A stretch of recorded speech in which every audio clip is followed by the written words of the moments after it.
and see me okay? Yes, we can hear you and see you just fine. Okay, perfect.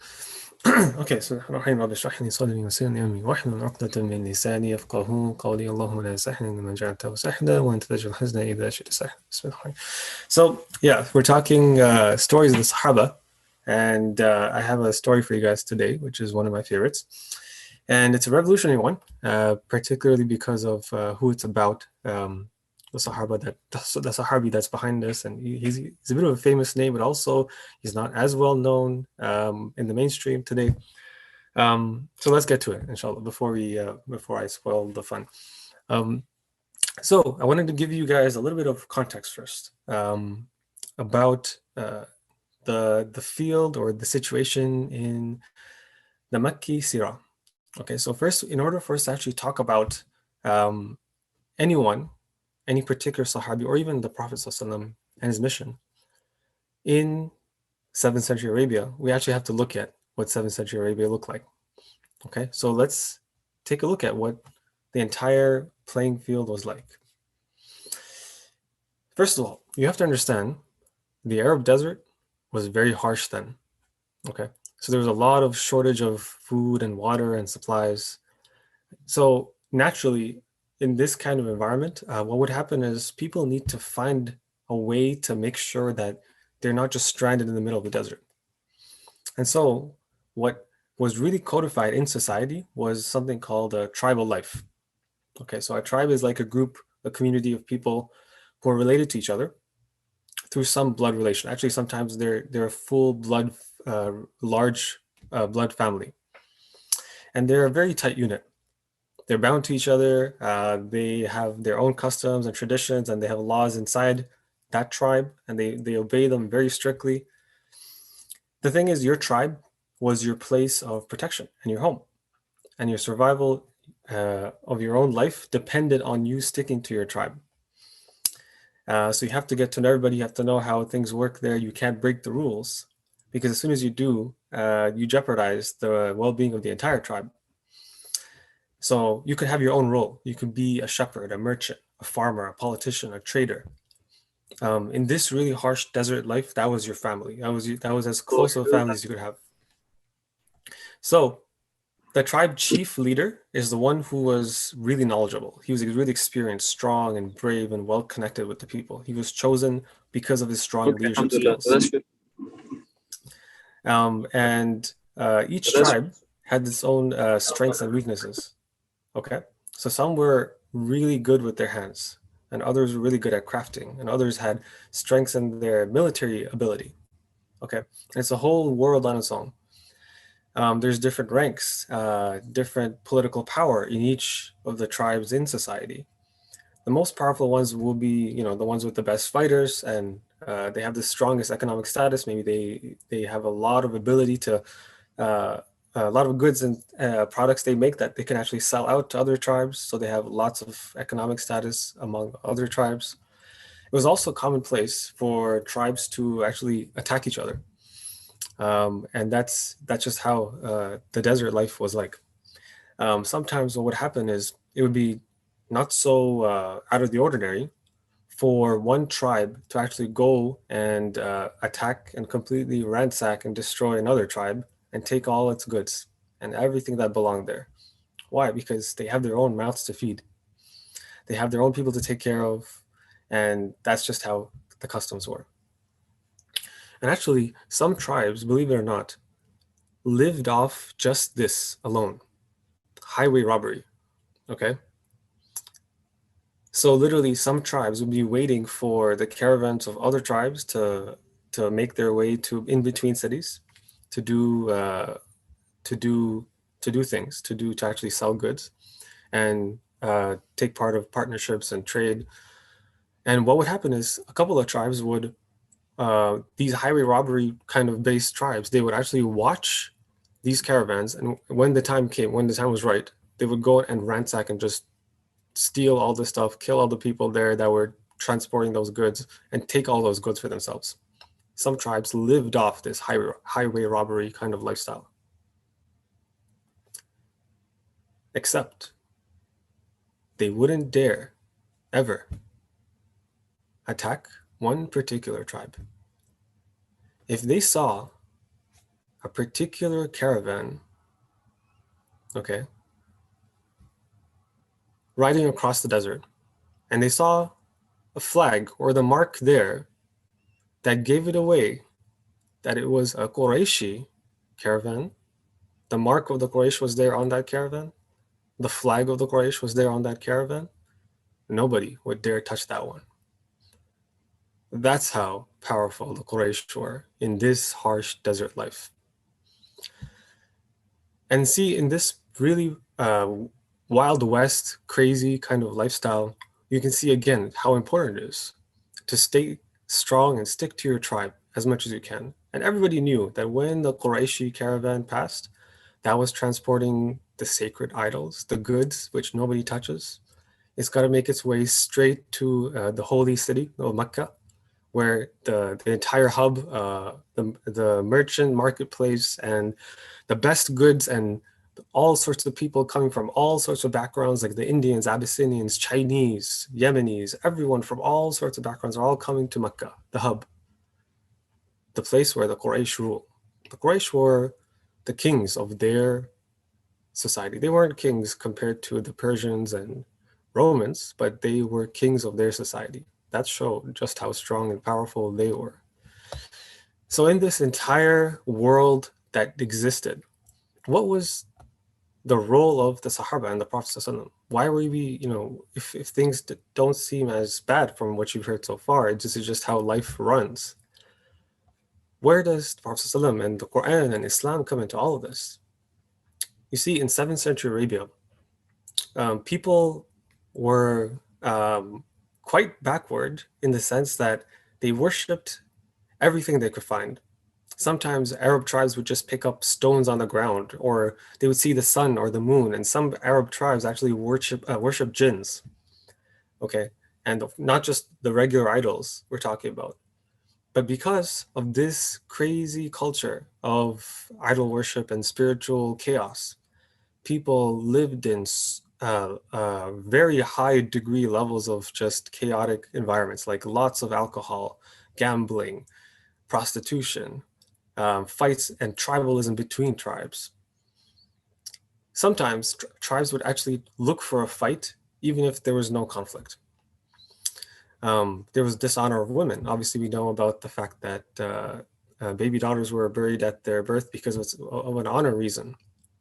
And actually, there's a verse of the Quran that really summarizes all of this entire Jahiliyyah lifestyle very simply. The ayah says, ظهر الفساد في البر والبحر بما كسبت أيدي الناس ليذيقهم بعض الذي عملوا لعلهم يرجعون. That basically corruption and oppression had rampaged the lands, and it was chaos everywhere. And obviously, this is why the Prophet ﷺ was sent. Whenever oppression became the norm in any society, the Prophet ﷺ was actually the Prophet of that time was sent to fix society, to bring it back to a state of order. And so Muhammad ﷺ, in the very first 3 years of his da'wah, focused on building a team, a core group that would be the forefront of a revolution that would take place in the entire Arab Peninsula, starting with Mecca. In this first core group, he would focus on those who were first his closest family, and then the da'wah spread, and it got to as many people as possible. First there was a secret phase, or a phase where people weren't as aware where that location was, where they were doing da'wah, and it grew that way. Now, in this entire action of events taking place, and it's this entire revolutionary journey that's taking place, a lot of people get caught up with it within this whole journey. And one particular person I want to tell you about is a man by the name of Musab ibn Umair radiallahu anhu. He's not a Sahabi yet. So let's look at what he's seeing. Okay, what's his life like, and how does he get caught up into all of this? So growing up in Mecca, he was the young, smart, talented young kid that people admired. He came from a really rich family. He had the latest Yemeni shoes. At the time, it was the most coolest thing, were like Yemeni shoes, because that was the nicest clothes. He had a really luxurious lifestyle. even though he was really young, he had the privilege of actually sitting in Qurayshi meetings and gatherings, which was a really hard thing to do. He was in a position where he could know what was the concern of the Meccans. He knew social ties and connections, and he knew how people behave with each other. And he heard one day that Muhammad ﷺ, the man who was known as Al-Amin, he was calling for this new message, a whole new socio-political revolutionary message that was supposed to turn Meccan society and Medina's and Arab society in general upside down.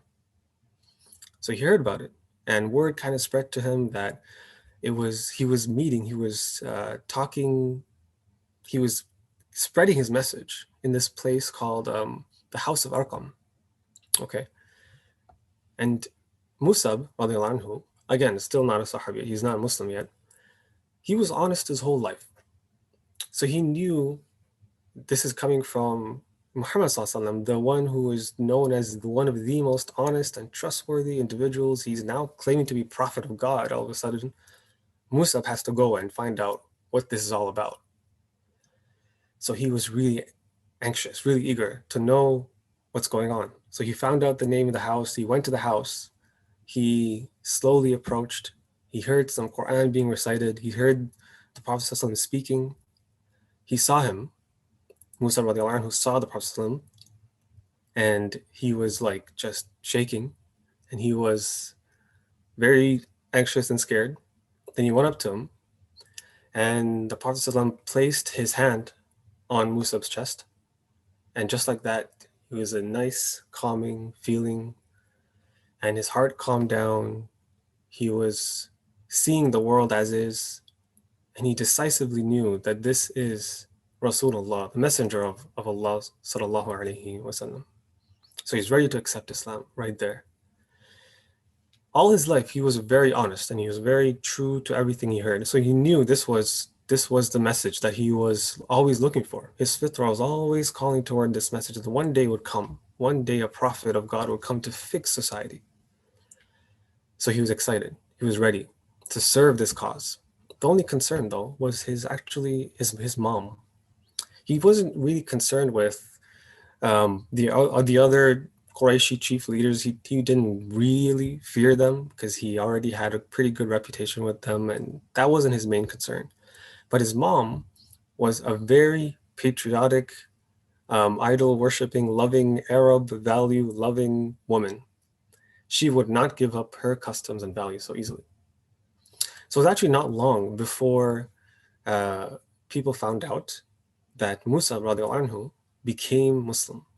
In this kind of environment, people would see each other, and sometimes some of the Muslims would get caught when they were praying. Someone would walk in and see them praying, and that would give away the fact that this person's praying Salah, he's Muslim.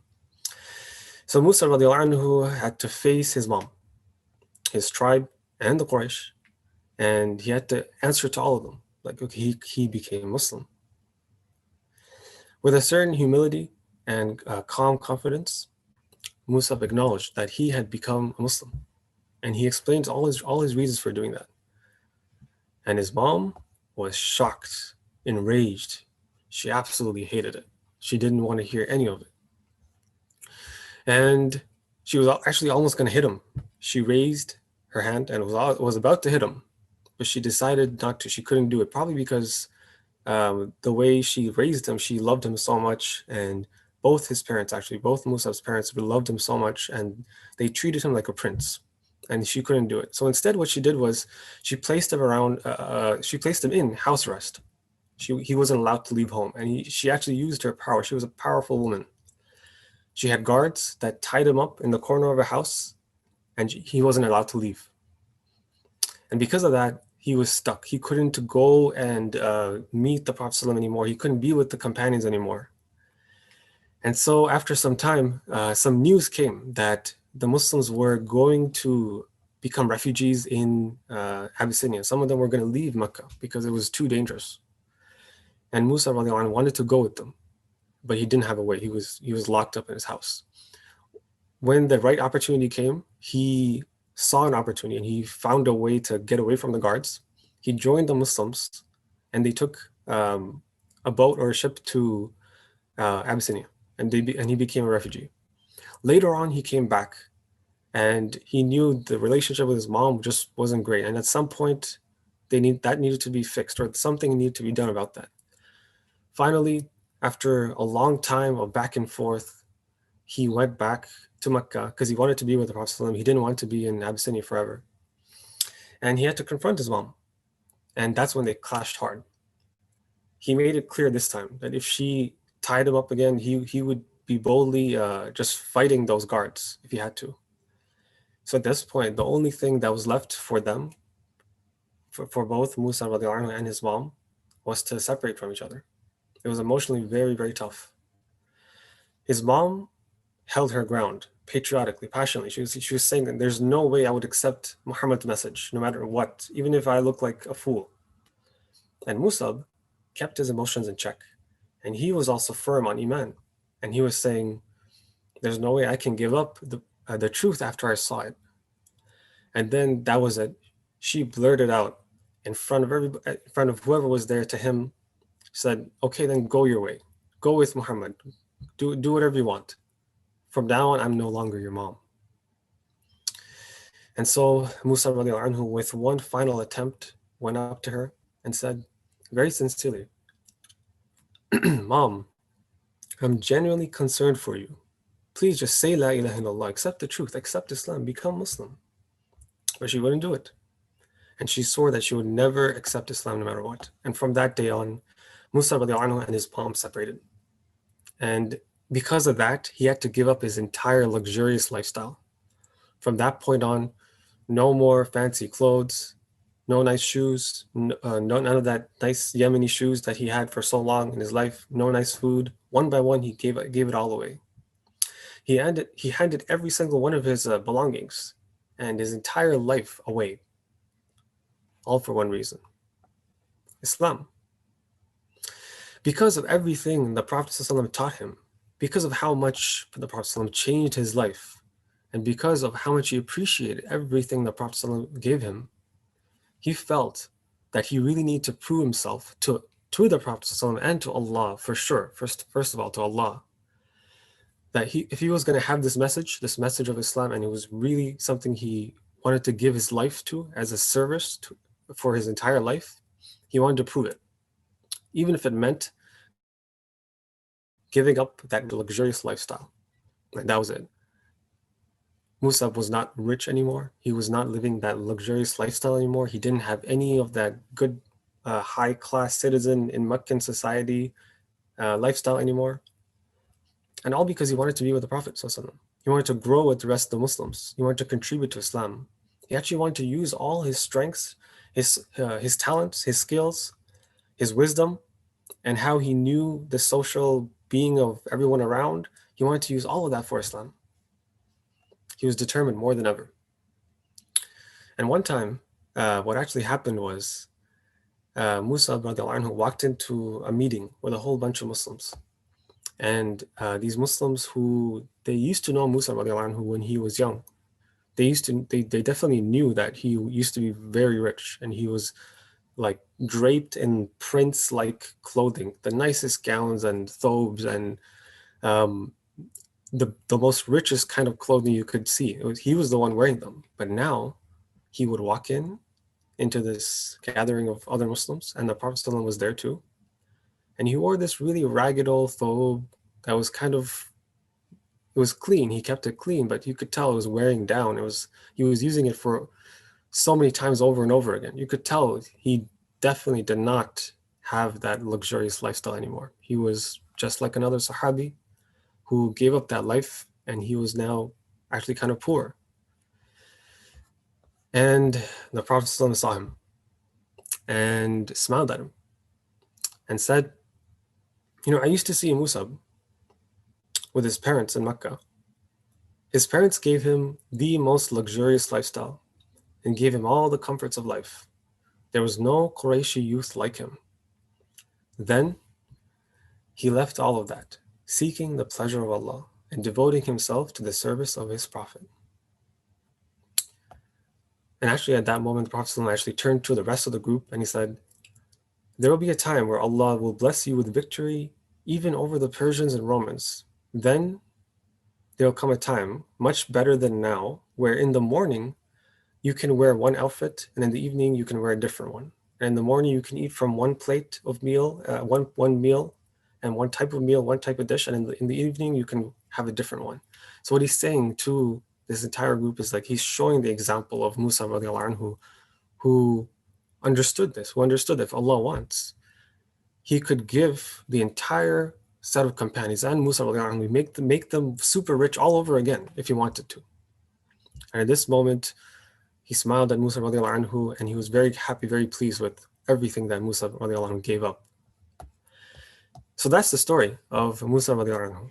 He loved his Islam, he loved the Prophet so much that he even was able to separate from his own parents and leave that entire luxurious lifestyle. And he taught the others a big lesson of what it really means to sacrifice for Islam. Are you willing to give up even those things which you loved for so long in your life? Are you willing to give up that good life for Islam? How much do you really love your Islam?